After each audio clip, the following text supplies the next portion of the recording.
इस वीडियो में हम विंड ट्रांसपोर्टेड सॉइल के बारे में पढ़ेंगे। तो विंड ट्रांसपोर्टेड सॉइल जो है दो होती है, एक होती है सैंड ड्यून और एक होती है लोएस, ठीक है ना। जैसे आप जिसे हम ड्यून बोलते हैं वही सॉइल, ठीक है। तो सबसे पहले ड्यून के बारे में पढ़ेंगे। तो देखिए क्या होता है कि जो रेगिस्तान है, रेगिस्तानी इलाका है, वहां पे जो है जो सॉइल है या जो रेत होती है, बालू रेत, तो क्या होता है कि जब हवा चलती है ना, तो हवा चलती है तो वो जो रेत के पार्टिकल हैं वो उड़ते हैं, ठीक है। और उड़ करके हवा द्वारा एक स्थान से दूसरे स्थान पे जाके वो सेटल होते हैं, ठीक है। जब शुरुआत में हवा चलेगी तो उसकी वेलोसिटी ज्यादा होगी, तो उस वेलोसिटी के कारण जो सैंड होंगे, सैंड के पार्टिकल होंगे, वो हवा में जो है उड़ जाएंगे, ठीक है। और हवा तो जानते हो आप कि बहती है, तो वो जब बहेगी तो एक स्थान से दूसरे स्थान पे जो है हवा उन पार्टिकल को ले जाके और सेटल कर देंगे, ठीक है। तो क्या होता है, आप रेगिस्तानी इलाकों में देखोगे या आपने पिक्चर में देखा होगा या डिस्कवरी में देखा होगा, तो हवा जब तेज चलेगी तो उसमें सॉइल के पार्टिकल मिल जाएंगे और वो एक स्थान से दूसरे स्थान पे ट्रांसपोर्ट होंगे, ठीक है। तो हवा द्वारा क्या होता है कि जब ट्रांसपोर्टेशन होता है तो उस दौरान जो है जो बालू के टीले हैं वो टीले बन जाते हैं, ठीक है ना। टीले मतलब कि ऊंचे ऊंचे जो है बन जाते हैं, एक ही जगह पे इकट्ठा होके और वो जो है ऊंचा हो जाता है, ठीक है ना। तो जो ट्रांसपोर्ट होके और एक ही बार जो है बल्क मात्रा में जो जमा हो जाता है, तो जैसे कि ये सॉइल है तो ऐसे ट्रांसपोर्टेशन होगा और यहाँ पे जो है बालू का टीला बन गया, ठीक है। और यहाँ पे गड्ढा रहता है, आपने ऐसे पिक्चरों में देखा होगा, जैसे कि यहाँ पे ऐसे ऊंचा बन गया, फिर ऐसे रहता है, फिर ऐसे ऊंचा रहता है, फिर ऐसे रहता है, ठीक है ना। तो ऐसे ऐसे बना रहता है। तो ये जो हवा जो है रेत के कणों को उठा करके ला के और यहाँ पे पटक देती है तो यहाँ पे टीला बन जाता है। तो इसी को हम बोलते हैं ड्यून। मैंने पुराना जो वीडियो बनाया है सॉइल मैकेनिक्स वाला प्लेलिस्ट है, तो शुरुआत में उसमें जो है किसी ने कमेंट किया था कि सैंड ड्यून या ड्यून सैंड क्या होती है, ठीक है ना। मैंने बताया था लेकिन शायद नहीं समझ में आया होगा, तो मुझे भी कमेंट नहीं समझ में आया कि वो क्या था, क्या मतलब पूछना चाह रहे थे, ठीक है। तो यही है कि जब रेगिस्तानी इलाकों में जब हवा चलेगी तो उसके साथ छोटे बड़े सभी पार्टिकल जो है उड़ जाएंगे और उड़ करके और जो एक स्थान में जो जाके डिपॉजिट होगा तो ऐसे बालू के ऊंचे ऊंचे टीले बन जाएंगे, तो उसी टीले को बोलते हैं हम लोग ड्यून। तो रेगिस्तान में जो है सैंड के पार्टिकल होते हैं, तो इसीलिए इसे हम बोलते हैं सैंड ड्यून या ड्यून सैंड, ठीक है ना। तो अब समझ में आया होगा, ठीक है। अब एक बात सोचो कि जब हवा जो है कणों को एक स्थान से दूसरे स्थान पे जब ले जाएगी तो उसमें जो है छोटे बड़े सभी प्रकार के पार्टिकल होंगे, है ना। छोटे बड़े सभी प्रकार के पार्टिकल होंगे। शुरुआत में हवा की वेलोसिटी ज्यादा होती है और जब धीरे धीरे हवा शांत होती है तो वेलोसिटी क्या होती है, कम होती जाती है। तो शुरुआत में जो है इस हवा में छोटे बड़े सभी प्रकार के जो है पार्टिकल होंगे, है ना। तो शुरुआत में जो है क्या होगा कि जब हवा ऐसे चलेगी तो शुरुआत में जो है बड़े बड़े कणों का जो है डिपोजिशन होगा, ठीक है। क्योंकि बड़े कण भारी होते हैं और हवा की वेलोसिटी कम होगी तो ये भारी कण जो है पहले सेटल हो जाएंगे, ठीक। और फिर जैसे जैसे आगे बढ़ेगी वैसे वैसे जो है कणों की जो है साइज जो है छोटी होती जाएगी, ठीक है। आप समझ रहे हो ना।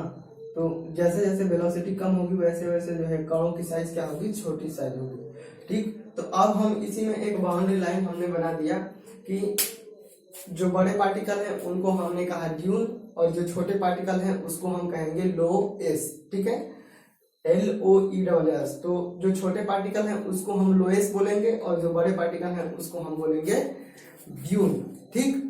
तो देखिए विंड ट्रांसपोर्टेड सॉइल है, इस ये जो है ड्यून सैंड या सैंड ड्यून हम पहला पढ़ रहे हैं। यह जो है एक प्रकार की एओलियन सॉइल है। हमने पढ़ा है कि जो हवा द्वारा ट्रांसपोर्टेड सॉइल है उसे हम बोलते हैं एओलियन सॉइल, ठीक है। और ये जो है कोर्स ग्रेन सॉइल है, ठीक है ना। कोर्स का मतलब होता है मोटा, हिंदी में आप समझो तो हिंदी में कोर्स का मतलब होता है कि मोटा और ग्रेन का मतलब होता है कण। तो ये जो है मोटे कणों वाली सॉइल है, ठीक है ना। मैंने यहाँ पे बताया, समझ में आया होगा। तो ये जो है मोटे कणों वाली सॉइल है और इस सॉइल का मतलब होता है मृदा, तो मोटे कणों वाली मृदा। यह एक प्रकार की जो है, यह एक प्रकार की सॉइल जो है यूनिफॉर्मली ग्रेडेड होती है, ठीक है ना। तो ये जो सॉइल है ड्यून या लोएस, दोनों जो सॉइल है यूनिफॉर्मली ग्रेडेड होती है, ठीक है। यूनिफॉर्मली ग्रेडेड का मतलब होता है कि उसके जो पार्टिकल हैं वो एक समान होंगे। एक समान मतलब कि जैसे कि आपने छोटे बचपन में जो है गोली खेला होगा, ठीक है ना, कंचा। तो जो कांच के जो गोली होती है, कंचा होता है, वो लगभग सारे के सारे एक समान होते हैं। तो ठीक इसी तरह से इसके भी पार्टिकल जो है एक समान होते हैं, ठीक है ना। एक समान का मतलब कि इनकी जो साइज होती है वो सेम होती है, सभी कणों की साइज क्या होगी, सेम आकार की होगी। अब जानते हो कि नेचुरल में तो कोई भी चीज सेम हो नहीं सकती, तो सेम मतलब साइज का होना जो है असंभव है, ठीक है ना। तो इसकी साइज जो है लगभग समान होगी, ठीक है, थोड़ा सा छोटा थोड़ा सा बड़ा, ठीक है। लेकिन आप इसको बड़े स्तर पे देखोगे तो लगेगा कि ये एक ही प्रकार के है, ठीक है। तो इसे हम बोलेंगे कि ये यूनिफॉर्मली ग्रेडेड है, ठीक। अर्थात इसके जो कणों की साइज होगी वो लगभग एक समान होगी। इसमें जो व्हाइट्स होंगे वो अधिक होंगे। व्हाइट्स मतलब कि खाली स्थान, ठीक है, रंध्र, हिंदी में उसको बोलते हैं रंध्र। तो इसमें जो खाली स्थान होगा, जैसे कि ये जो आपस में सटा हुआ है, तो इसमें जो है क्या है, गैप है, ठीक है ना।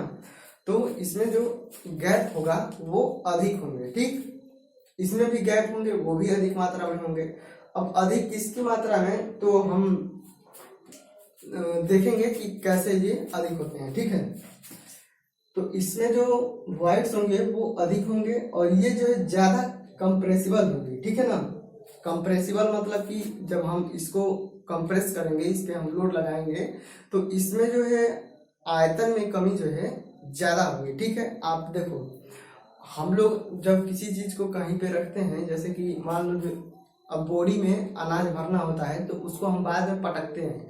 तो पटकते हैं मतलब उसको हम कंप्रेस करते हैं, ठीक है ना। अब ये क्या है, ये दोनों जो सॉइल है लोएस और ड्यून, ये दोनों जो है हवा द्वारा ट्रांसपोर्टेड है। तो अब जानते हो कि हवा ले जाके बस उसकी जैसे वेलोसिटी कम होगी, कण वहीं पे सेटल हो जाएंगे। अब ये कंप्रेस नहीं हुए, ठीक है ना। ये जैसे कि कुछ भी ऐसे होता है कि किसी चीज को हमने भर भर के अच्छे से उसको भरा है, तो ये केवल आपस में जो है ऐसे चिपके हुए हैं, ठीक है ना, समझ रहे हो। तो जब हम इसको कंप्रेस करेंगे ना, तो इस ये जो व्हाइट से इसमें खाली स्थान है ये रीअरेंज होंगे, और इसमें आयतन में कमी जो है बहुत ज्यादा होगी, ठीक है। तो ये जो है कंप्रेसिबल सॉइल है। कंप्रेसिबल का मतलब कि जब हम इस पे लोड लगाएंगे तो इसके आयतन में जो कमी होगी वो बहुत ज्यादा होगी, ठीक। और परमिएबल सॉइल है। परमेबिलिटी क्या होता है, परमेबिलिटी जो है सॉइल की प्रॉपर्टी होती है, जिसमें ज्यादा वॉइड्स होंगे उसकी परमेबिलिटी जो है उतनी ज्यादा होगी, ठीक है। तो परमेबिलिटी में क्या होता है कि वाटर जो है ना फ्लो करता है। वाटर जो सॉइल होता है वो सॉइल अपने अंदर से वाटर को जो है जाने देता है। तो जो सॉइल अपने अंदर से वाटर को जितनी आसानी से फ्लो करने देगी उसकी परमेबिलिटी जो है ज्यादा होगी, ठीक। अभी देखो कि ये कोर्स ग्रेन सॉइल और फाइन ग्रेन सॉइल जो दोनों हैं ये, तो इसमें क्या है कि कणों के बीच में जो है वॉइड्स है, रंध्र है, ठीक है ना। तो रंध्र जितने ज्यादा रहेंगे उतने ज्यादा जो है वाटर आसानी से फ्लो करेगा। तो इस वजह से इसकी परमेबिलिटी जो है ज्यादा होती है, ठीक है, अधिक होती है। और ये ड्यून है जो, ये फिजिकल वेदरिंग और ट्रांसपोर्टेड सॉइल है। और इसका जो एग्जाम्पल आप देखो तो ग्रेवल और सैंड जो है इसके एग्जाम्पल है, ठीक है ना। तो अब जो रेगिस्तानों में जो सैंड है ये तो कहीं से ना कहीं से आई होगी ना, ठीक है। तो वो जो पहाड़ों से टूट के जो है पहाड़ों के जो पार्टिकल होते हैं वहीं सेटल हो जाते हैं, वहीं रहते हैं, और हवा चलती है तो उसके द्वारा वो ट्रांसपोर्ट होते हैं, ठीक है, एक स्थान से दूसरे स्थान पे जाते हैं। तो ड्यून सैंड जो है फिजिकल वेदरिंग इसका होता है, और ये ट्रांसपोर्टेड सॉइल है, और इसका एग्जांपल जो है ग्रेवल और सैंड है, ठीक। अब हम आते हैं लोएस पे। तो ये भी जो है हवा के द्वारा ट्रांसपोर्टेड सॉइल है, तो इसे हम बोलेंगे एओलियन सॉइल। और इसके जो कण होते हैं ये फाइन ग्रेन्ड सॉइल है। फाइन मतलब होता है सूक्ष्म, ग्रेन मतलब होता है कण, और सॉइल मतलब होता है मृदा। तो ये सूक्ष्म कणों वाली सॉइल है। ये भी जो है यूनिफॉर्मली ग्रेडेड होती है। इसके भी जो कण हैं वो लगभग समान ही होते हैं, और इसके जो कण हैं ये ड्यून की तुलना में जो है छोटे होते हैं, इस वजह से इसे हम बोलते हैं फाइन ग्रेन्ड सॉइल। इसमें जो वॉइड्स की मात्रा होती है वो ज्यादा होती है, जो कणों के बीच में जो गैप होता है वो जो है ज्यादा होता है, ठीक है ना। देखो ये कोर्स ग्रेन्ड सॉइल में और फाइन ग्रेन्ड सॉइल में, कोर्स ग्रेन्ड सॉइल के बीच में जो कणों के बीच में जो रंध्र होगा वो ज्यादा होगा, ज्यादा मतलब बड़े बड़े होगा। जैसे यहाँ पे मैं बना रहा हूँ, तो देखो इनके बीच में जो ये जो वॉइड्स है वो बड़ा बड़ा होगा, लेकिन ये छोटा मैंने बना दिया तो इनके बीच में जो ये गैप है वो छोटा छोटा होगा, ठीक है ना, समझ रहे हो। तो यहाँ पे जो इसमें जो वॉइड्स होंगे वो अधिक होंगे, तो ये जो वॉइड्स अधिक होंगे यानी कि रंध्र ज्यादा होंगे।